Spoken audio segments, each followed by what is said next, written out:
ngintshele ngomfana kagogo umcebo ocela ngokwenza kwakhe ola lokho bejobula ithobe wathi akazophilisa isizwe waphunyuka bempethe izithazithi siyambamba kade sayebantu kwasunqutuli umfana ohamba nesithunywa.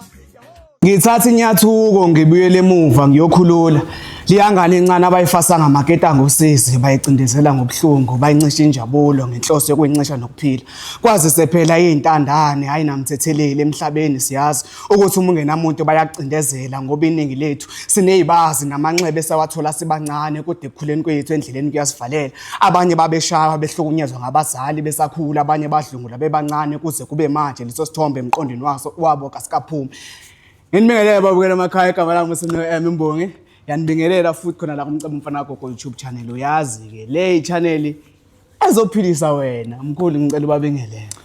Mina ngumcebo umfana kagogo Ngcobo omkhulu uMashiya Mahle ufuze fulela uNews iqadi sengisho mina kunompunyupunyana uphunyuka bemphethe uMafavuke njengeda ngabala thi intombi zimbuka zihamba namasokazi uyahosha imali mntaka baba hayi sokuyileso sikhathi sisiphezulu kwabo mkhulu yazi mkhulu esikhathini esiningi ne mhlambe nginokuza uthola ukuthi umuntu unenkinga thizeni athi makaya kulabo abahlulayo bathi inkinga mhlambe ukhokho noma ubani bani babengacacanga so ukuze kulungile yonke inkinga leyo kumele abe isimo somuntu obashadisayo so ihamba kanjani indaba yokushadisa abantu abangasekho uba umcimbi una kanjani?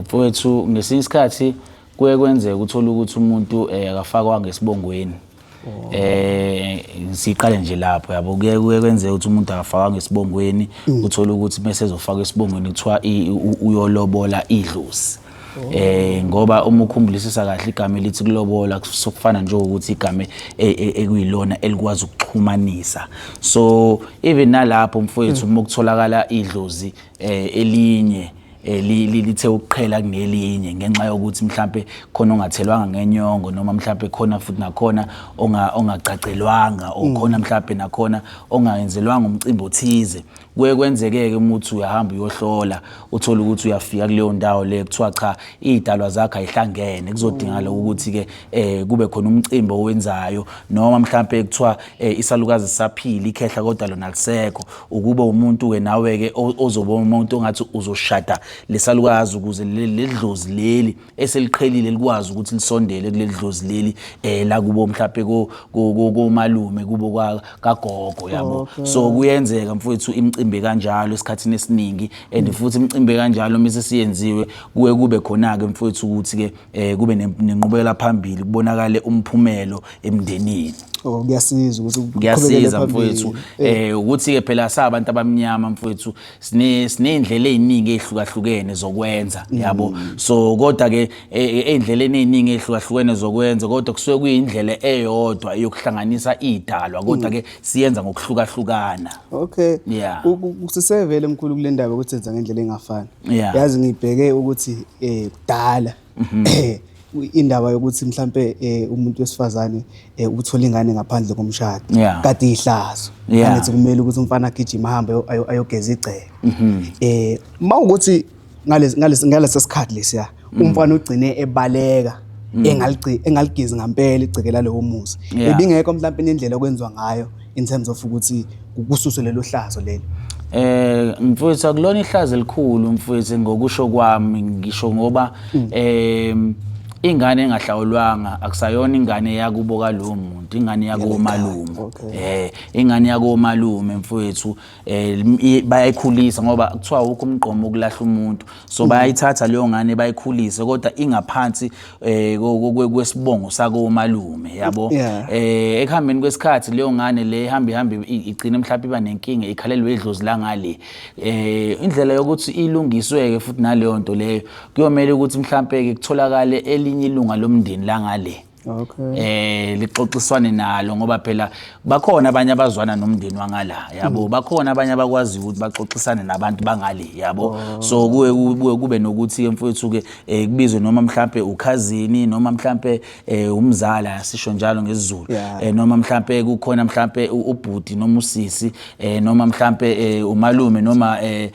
ubaba omncane ancengwe acela ukuthi cela nje ukuthi lengane le sifake esibongweni sayo yabo mase ifaka esibongweni sayo ukuze izokwazi ukuxhumana nezidalwa zayo ngoba isithanda ukuthi ihluphe ingakho mfowethu ubona ingane eziningi kulentsha yamanje uthola ukuthi zigcwele umgaqo ezinye uthola ukuthi mhlambe nasemqondweni zithanda ukuphambaniseka uthola ukuthi futhi nakhona ngesinye isikhathi umuntu uyabuka impilo ayibahambeli ngohlelo so kufanele kube khona indlela mfowethu ukuthi ukuthola ukuxhumana ukuze mfowethu kuzokwazi ukuthi ekugcineni ilungiswe leyo daba lalo muntu noba umenza akasayingeni ngoba umenza akasayingeni usewahamba yabo kubalekile ukuthi mfowethu umuntu wasemhlabeni futhi kakhulukazi umuyindle eminyama uxhumane nezidalwa zakho zombili ngoba uma ubukisisa kahle akekho umuntu onganaso isikweletu ngoba uma ulandelisisa umlando wanombani khona la kuthiwa kwenziwa kodwa kwenziwanga kwaqedwa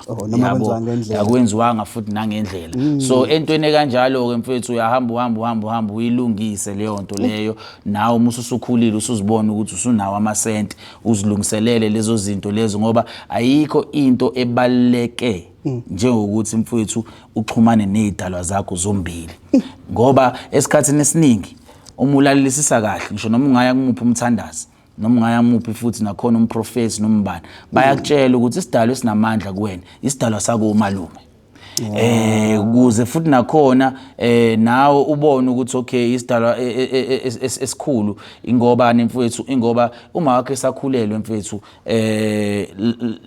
idlozi lokuqala elahogela ukuthi kuzoba khona ingane yomfana kwakuyidlozi la kubo komalume so ukuze nawe uzozibona udlondlobala empilweni uba namandla ungabi nesikweletu no usuwahamba wayobonana nezidalwa zakho kuzomela ukuthi mhla usuzibona ukuthi usunamasenti uzama ukuxhumana mhlawumbe noma inelungu elilodwa lomndeni ulicela ukuthi ngicela nje ukuthi ngiyolungisa indlela yabo noma ungamukelekile mhlawumbe ekhaya uyahamba uyobika emathuneni ukuthi ucela ukwenza umsebenzi kanje uzowenzela ehlane ngoba manje akusavumelekile ukuthi ungenala lapho ubika kubani ubika mhlawumbe kwinhloko yasekhaya engasekho eyayaziyo ukuthi kwakuyinhloko yasekhaya le usuzozicelela wena kuleyo nhloko yasekhaya leyo ethuneni lakho ukuthi cha mina yimina umzukulu wakho usibanibani ozalo usibanibani manje bengithi mina ke njoba ngilana ke ngicela ukuthi nihoxise ningizwisise kahle ngifuna ukulungisa izinto zami ukuze ngizokwazi ukuxhumana nani ngicela ukuthi ke ningisondezele idalwa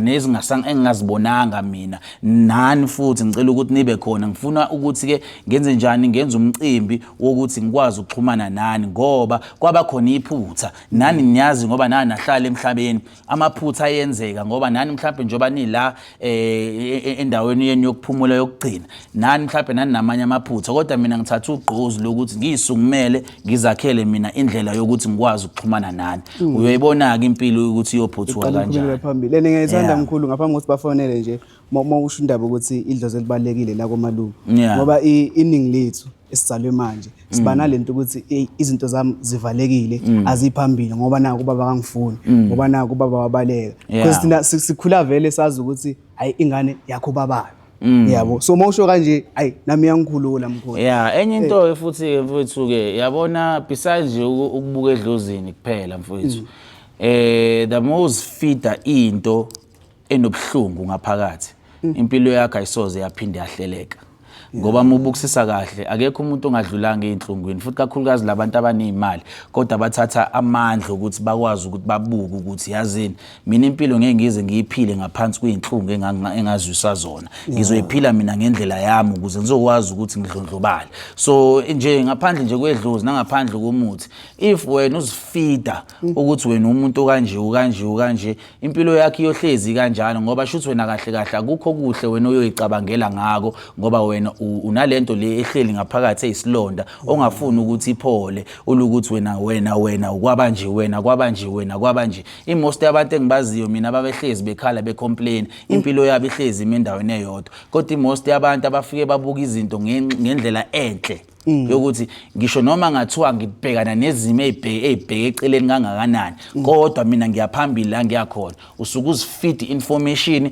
ebalekile enhlizweni ezowenza inhliziyo yakho ukuthi iguqule yonke into ibuke yonke into in the brighter side ukuze uzokwazi nawe ukuthi udlondlobala uye phezulu mntakababa ungavumela ubuhlungu ubucindezela injalo ake sizeke laba ama testimony mkhulu hayi ukuthi basiphatheleni angiyibona inkinga futhi nalapho mntakababa ngoba phela mina ngile ndoda ezithembayo uvala lokho. Yeah. Otsenze kanje ngoba ngiyabona ngathi nale network ifuna ukusiphazamisa kulolu hambo lwethu. Asenze kanje sizobafonela straight. Ngamakholi vele. Sisheshe sibathole. Ngoba ngiyabona network iyasiphazamisa. Hayi noma ikuphi nje la. Noma ikuphi la. Avungena futhi. Phakathi inside. Okay, phakathi inside. Hey, inkinga ke le network hey Nkosi yami. Awusibo. Yazifuna. Lesizwe yakasinikeza testimony, Engathi customer elikhulu la ekhaya nje. Okay. Hey, yazi le network mntababa othi ngizama ukuthi ngihotspot nale ngibona ukuthi izoyenzeka yini lento engiyifunayo.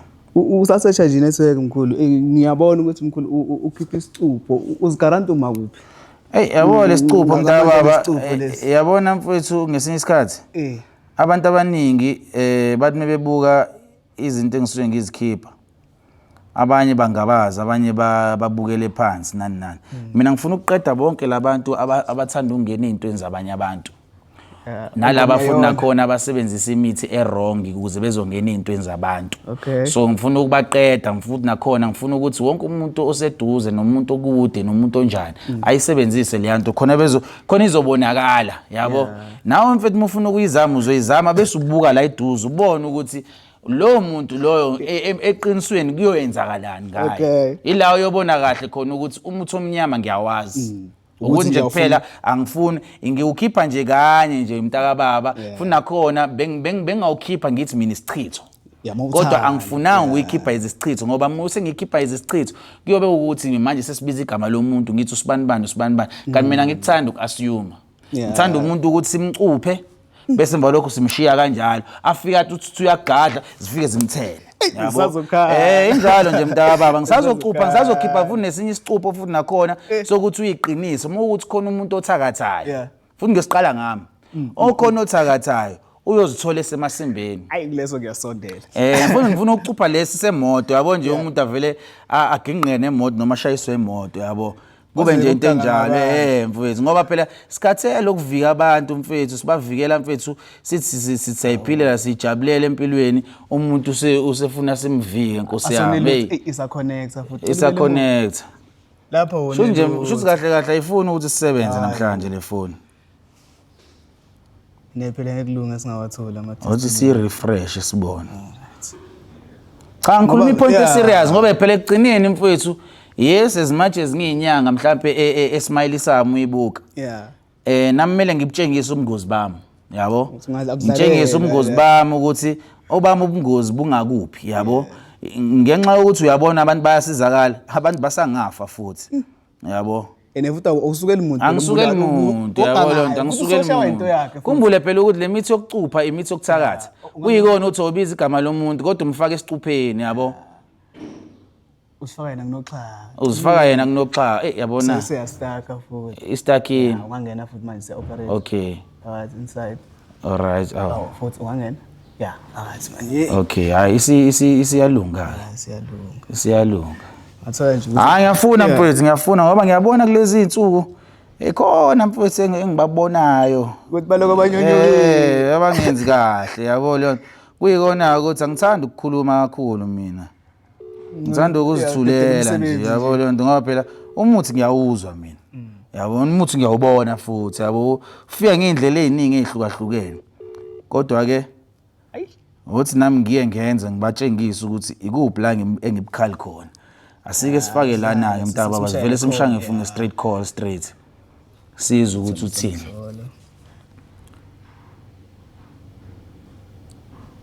Ngoba ngathothi semsebenzini. Vele yathula nje. Kanje namhlanje ayifuni ukuthi sisebenze le phone. Nake nqabela abantu ukuthi bazindaba ezimnandi. Okay. Hayi semsebenzini impela asike sifake kwenye indawo. Kodwa nje into engithandayo noma ukuthatha isikhathi ukuthi sibathole kodwa sizobathola ekugcineni ngoba asifuni ukuvala le show le singamtholanga at least noma oyedwa ke yabo ozokwazi ukuthi ekugcineni akhulume nje ngathi yabo sizwe nathi ukuthi ukhuluma ugcinaphi yabo. Okay. See you futhi. ngaya nje ngehla nje wangena-ke noma ikuphi phakathi inside. Hayi akutshela mntababa hey khathele ukuvika mina manje. Singaphela phela kusiDisemba umuntu yakufungela ngifuna uqede manje yabo nje nami mina nje ngicupha abantu ngemkhonto ngami ngiyingcwabele emathuneni noma ngingcwabele ezidulini kubonakala ukuthi ngempela hey sesi serious yabo. Ashawe into yakhe. Yeah. Angathi angayibamba Nkosi yami sesimthola umuntu eringayo.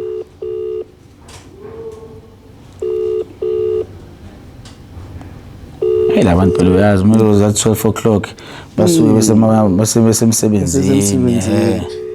Kana umuntu azabheka ilunch ngabu-1.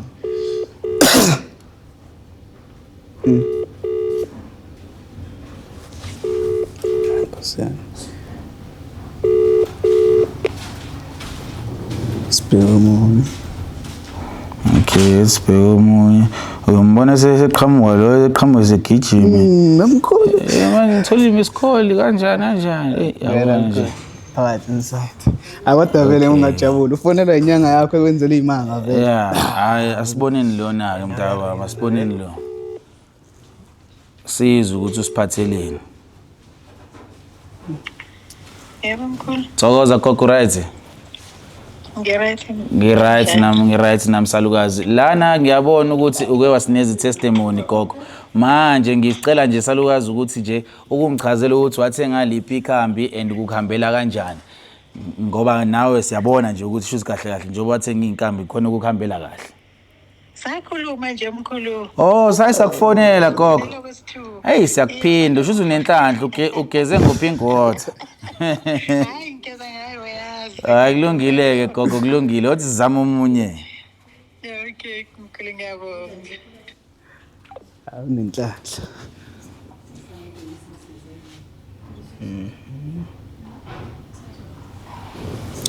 Oh asiphinde nomunye. Omunye angena. Ukugcina phakathi inside. Alright hayi.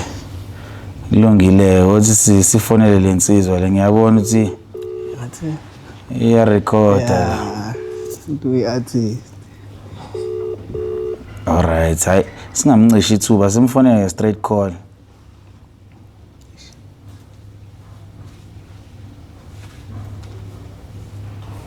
Subscribing Nkosi yami. Kulungile so lezizamile so simtholo yedwa ozogcine eyibambile ifoni. Ngoba phela angifuni kube into eplanwayo ukuthi umuntu simfonela asilinde. Umuntu ngcona zunye yabo azunye. Kunebhizasho. Ukuze nabantu babone iqiniso lethu lalele ngakhona ngalezi inkambi. Phakathi inside. Yebo. Nazo.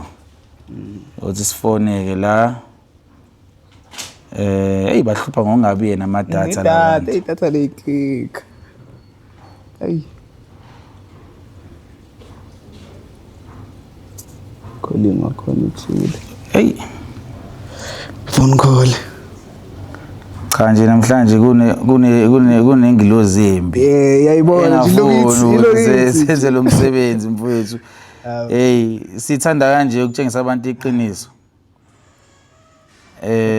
Asiphinde futhi sibone mhlawumbe izothi ukubamba while sisenza. Sibheke futhi. Ungangena noma ikuphi la. Nango la simfonele Hana data. Kodwa Nkosi yami uthi wasimfonele straight call. Yeah ngoba kusho ukuthi sendaweni right. Kodwa ngathi network ithina. Inetwork ngathi yahlupha nathi la. Athi yona inamba yakhe yona le. Yeah inkinga ukuthi ngifuna Okay uthenze kanje. Hawu. Kwase kufoneleka lo munye manje. Abangizi screenshot ale? Yeah. Asenze kanjena sibona okay. Sizwe ukuthi usiphatheleni.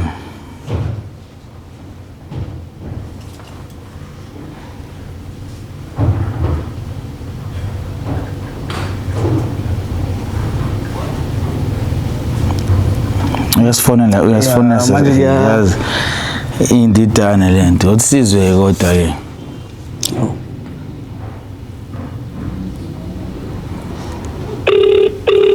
yangena kangconywana. Thokoza. Hello. Alright khehla lami. Thokoza gogo. Alright. Asikhona kunjani? Ngiright nami. Ilana ngiyabona ukuthi uke wasineza testimony khehla lami. Manje sishutha lento yethu aka YouTube yabo. So bengifuna ukwazi ukuthi wathenga liphi ikhambi and ukukhambela kanjani manje.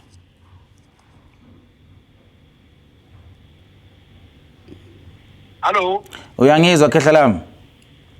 Ngiyakuzwa. Ngithi mina ngiyabona uke wasineza testimony la manje ngiyabona ukuthi ke sishutha lento yethu aka YouTube besifuna nje khehla lami ukuthi usitshele ukuthi ukukhambela kanjani and iliphi lelikhambi. Hayi. Ngihamba kahle kakhulu. Yeah, wathenga liphi ikhambi nithini testimony yakho khehla lami usichazele nje. Ngathenga ibheka mina ngiyedwa. Ubheke wena manje. Manje ngithenge what you call i-special manje. Yeah. So nje uthi wena ubheka mina owakusiza, sho nje usebheke wena manje. Speaking. Yeah. Ngangisiza kakhulu. Namanje into zami zihamba kahle. Yeah. Ngifuna ukuthi ngizokushutela ngithenge imoto entsha manje. Ha. Wathenga liphi ikhambi la uzuzukwazi ukuthi uthenge nanemoto khehla lami. Leyana le ethi bathi yini? Le uthola ukuthi mhlambe isilethele izinhlanhla. Okay, iyayini yayamafutha noma yayiswa. Amafutha leyana. Injani ukhala? Ya leya semsebenzini leya. Oh ebovu. Bengithi ngizokushutela imoto ngathenga iBeijing manje. Ha. Khehla lami mina nginganayo imoto. Hayi cha ufuna nami ningihlephulele kulomuthi lo. Ngiyakubongela khehla lami. Ngiyakubongela nje okwangempela. Ngoba phela mebe ngibona nje lapha ku WhatsApp babona uhlanya ohlezi lidlalela. Ukumbona umuntu ongavela umthathe kancane kanti uyayazi into ayenzayo. Ngiyayazi kakhulu. Ngiyayazi kakhulu. Hayi khehla lami. Ngiyabonga ke nje for ukuthi nje nawe wangenzela usuku kanti ngine customer eselinemoto Nkosi yami yinhle lento.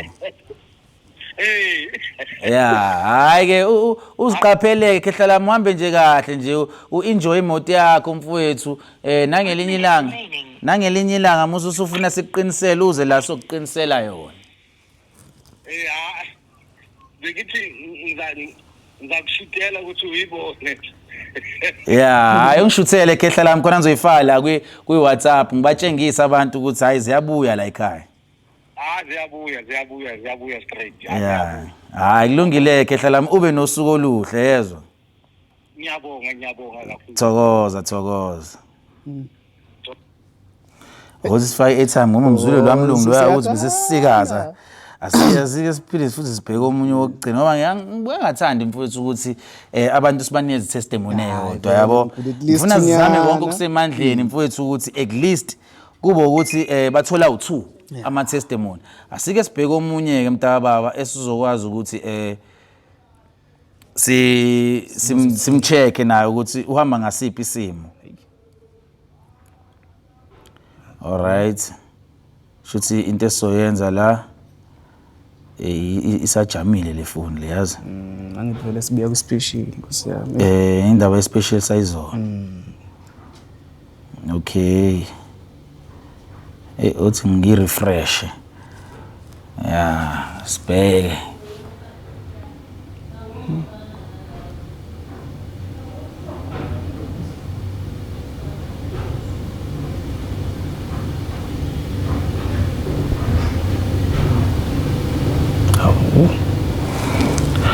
Hayi mfowethu angisazi mina vele iyathula iyasibuka nje kodwa uthi sike sibone ukuthi kuzoyenzakalani ngoba phela sebegcwele nalabantu laba uyazi into ebulala itechnology. Hayi isinamandla kakhulu. Bagcwele into ongakazi uyibona bagcwele ngalendlela leyo ukuthi kuze kukhathala itechnology impela nje mfowethu. iPhone Ngiye ngithi ibusiso ke mina into ezikanjalo yabo. Ebese ziyachichela. Yeah. Awusenze kanje sithi testimony. Ngoba sithi uyilinda kancane. Aselibe sincinile ngoba ke at least sokushoda ukugcina nje. Ukugcina nje mfowethu, ukugcina babekezele nje abantu lapha balindele mhlawumbe le testimony iyona emnandi ezwenza umuntu ukuthi abone ukuchala ekhaya usangakwazi ukufika uzoyidamuzela Nkosi yami uzithathele inkambi ngo250 ushiye siphithena amakhanda yazo ngoba phela mase beyithathile lezi inkambi seyiphelile kuba inkinga bafu kumele kuye futhi yakutatazelwa sesiyagijima soyithenga basithethise balwe ubone ukuthi yazi mhlawumbe bakukhuluma nenyanga ekwazi ukuthakatha impela nje ngabe kade ngalidumisa izwe vele baseke bashake manje nje banenhlahla yeah uthi sivele simfonele straight call nalo vele simshange straight call ngathi siyasiza ngiyamsola lo ukuthi ngathi into ezothando usizwe mhlawumbe usiphathele into ezothando ishingathi amthola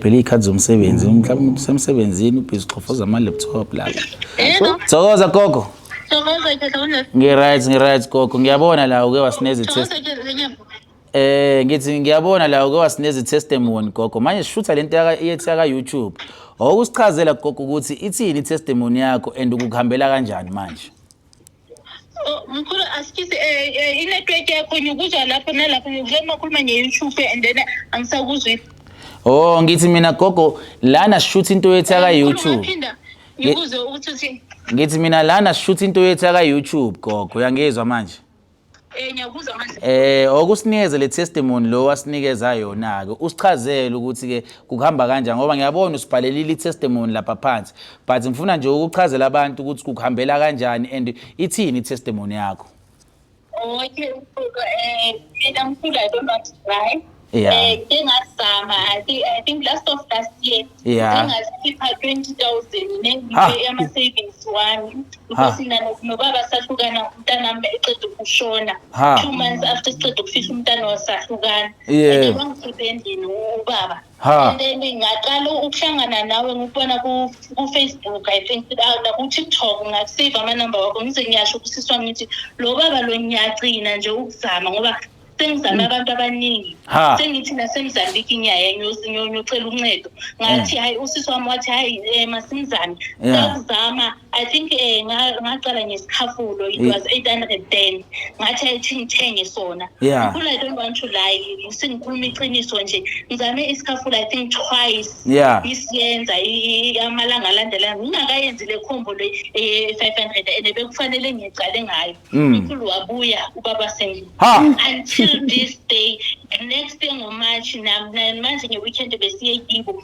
ngoMarch ngiyalobola yami imoto zami ngidriver namanje ngisemsebenzini mkhulu ngidrive imoto yami bethathe yonke into yimi ngihlale ekhaya 1 year 6 months gogo siyakubongela gogo yazi mina salukazi iyangijabulisa lento ngoba phela ngesinye isikhathi into enhle abantu abayidumisi yabona nje ufuna ngabe ngisabalala umhlaba wonke ngalama testimony eninginikeza uma emsebenzini nayo yasho yathi yangikhetha kubo bonke ngiyinese yathi angazi appreciate kuwe but ngijabulile ngiyamsho kunesicitho gogo sho kunesicitho ngeke ngingasho ngakhulumi ngawe ungiphilisile angifuni ukukhuluma amanga ngiyanyilanga namhlanje ngenxa yakho ngento zakho 250 angifuni nespecial esingidlule ngenxa yaloko ngiyathenga nginayo ngithi angifuni ukulahlekelwa mkhulu ngibonile angifuni ukubona futhi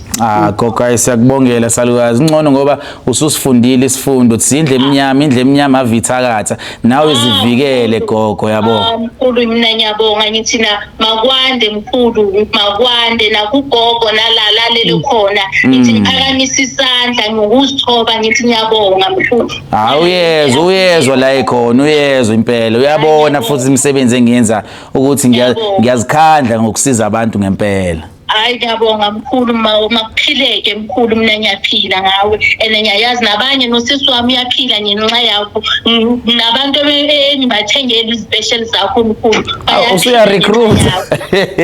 usuya recruit gogo ngikude more than 6 yabantu hayi gogo hayi obalethe bazongilutha la gogo ngitshele nabantu abantu abayithule engibalethe kuwe yinyanga ati bese kuthiwa kuphelile lapho besahamba khona sesigcina sithi siyeMozambique ngathi mina ngizamile ngithole impilo kumkhulu lapho ngabaletha ngathi mabaye lapho bayaziletha manje Soweto manje bathini bebona umfana omncane oyisanganelayo efaka amathathu kanje uze wamhlekisa lo muntu ugogo wathi yo yazi bengithi ngiyakumkhulu kanti kumawuthi umkhulu khuluma ngomuntu omncane kangakanye mina ngisayiphilela impilo yami gogo ngiyayijabulela noma ngangigaya imithi ngiyidwebela amathathu ngiyithandela amantombazane yabo nje ngiphuza kodwa ngathi mase ngingena kulolu hamba hayi ngase ngiyivala yonke ke leyo nto le ngafocusa kulona kodwa sakusasele nje ukuthi phela nginamathathu ngulo mfana obukeke emncane Nkosi yami mkhulu yeah ngibeka isandla phezu kwesinye mina mkhulu ngaguganya ngedolo ngithi ngiyabonga nakwithakaze nabonke izinyanya zakini mkhulu ngoba mina ngiskemiwa ngifuna ukukhuluma ngomunye umuntu mina imali yami idliwe ngikhumbula ngePitori I think 3 times kulo December loyo ngiyoshiya uma 5 point something yenziwa nganithi ukuthi buya mangibuya bafike bathi sizokunikeza asikayenza Nkosi yami uyonikeza abantu abazovele bathatha imali bayi waste mkhulu impilo mashabalele kumnyama ufuna noba ubana kuncedise mkhulu hayi ithe sengingasana themba ngathi ngokugcina ngiyobona ku TikTok na ku Facebook ngathi thinye ngizame mkhulu kayithunje ngesikhafulo impilo yami yatshintsha until this day hayi ngiyakubongela salukazi ngathi uNkulunkulu angahlezi ekugcine njalo nezidalwa zakho zihlezi kutshengisa indlela okumele uyihambe wena gogo nje engizokusho ngathi nje umshado wakho ungaqina ujabule njalo ngiyabonga mkhulu ngiyabonga kakhulu ngiyabonga ngokukhulu ukuzithoba ngiyabonga mkhulu thokoza gogo thokoza thank you gogo thank you mkhulu thank you hayi mntaka baba hayi mina ngithi mfethu sengilahla ithawula manje akusekho kunye engizokusho mfethu nami ngeke ngize ngishaya isifuba ngithi amandla ami la ngoba nami ngeke ngihlale ngedwa ngicabanga ngithi mina iyangithusa lento eyenzakala ngangingazi ukuthi phela mengigaya imithi lapha ngihlanganisela ugogo namhlanje kanti ngizonikezwa amandla ukuthi iyathusa nje lento ufana nje ukuthi unikezwe isicoco sokuba upresident kodwa akabi yayibona nto le uba ready ngendlela nawe manje ayingithintile hayi injalo kodwa ke mkhulu for umuntu othintekile ile testimony kasisi njengami ofuna ukusondela kuwe ngicela umchazele ukuthi usondela kanjani so mina ngiseBaramoli opposite ama-Towers eOrlando eSoweto mofuna ukuza kumina uzongibona Friday Saturday and Sunday ngiba nebhavu ila ngisuke ngigeza abantu khona ngibaqhumisa Sunday ngiyisa abantu emanzini ngihambe ngiyohlambulula idalwa ngibobuyisela inhlanhla zabo indlela zabo zibe mhlophe ngiphinde futhi ke nakhona ke kube nezipecial la ngipha khona abantu imithi nje yabo ufana nokuthi ngiyabapha phela abantu imithi mengithi mina thenga iglist isiwasho ngo250 bese uthola yonke le mithi ko4000 mahala ngisuke ngenzelani phela umuthi uyakhungwa so ngeke uzukusebenzela uma uthatha mahala so nami ke bokho khona amakhehla lento ngiyenziswa yini ngiyenziswa ukuthi nginamabhizinisi maningi and angisiboni isidingo sokulinga ngidapuna kwabantu ngoba leyo nto iyongivalela indlela and then emva lapho ke bokho khona amakhehla okunye futhi engizokusho ukuthi